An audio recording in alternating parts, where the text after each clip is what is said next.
I mean, if you really understood Bitcoin, you would be doing whatever it takes to stack as much as possible. For me, that's my take on it. If you understand Bitcoin, you'd be doing whatever it takes, even if you're like an indebted nation, you don't have a lot of money, you're a poor nation. If you're the head of state and you actually care about making the nation or the government kind of like um, rich, and that's what you campaign on, the first thing you would do is buy Bitcoin if you actually understand it. I mean, look at El Salvador. They had to take a loan from the IMF. Now, obviously, they took the loan to do other things, like they cannot really do whatever they want with it.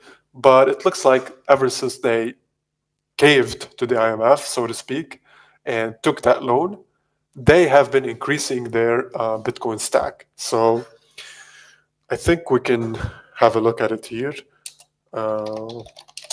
Bitcoin. Okay, so this is like naibtracker.com. Apparently, there's a website tracking this. As you can see, they've been buying Bitcoin relentlessly. Like they haven't stopped buying ever since he basically became president and they announced the Bitcoin law and they went full in on Bitcoin.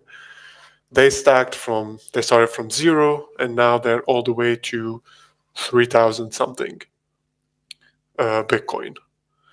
And it's like $592 million, almost $600 million worth of Bitcoin in El Salvador. If you've been following like what people have been stacking, not people, I mean institutions and like MicroStrategy and all these big guys have been stacking, you would think that, yeah, 600 million is not a big deal. But you have to think that El Salvador is actually one of the poorer countries in the world. It's a poor country. A few years ago, it was one of the poorest, if not the poorest, in the Americas, in the American continents. So, yeah, I mean, for them to go from zero to 600 million and knowing what Bitcoin is about to do in the future, it is obvious that this number will go up exponentially. It will be incredible what they will achieve with this treasury that they have. What I'm trying to say is that if you really understood Bitcoin, just so that I don't seem like I'm accusing Javier Mire that he's not that he doesn't understand Bitcoin, but if he truly understood it, he would take this approach. He would just buy as much as possible for no matter the price. Just this is what Saylor is doing. He understands Bitcoin.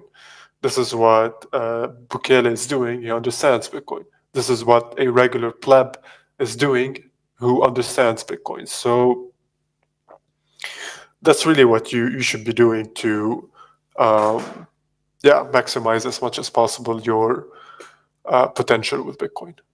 Just stack as much as possible for the people just to see it later on. So it's easier than recording, uploading, and then having to edit and all of that. So, and if we get people live, it would be like two birds with one stone, because then we can get some people to actually interact. So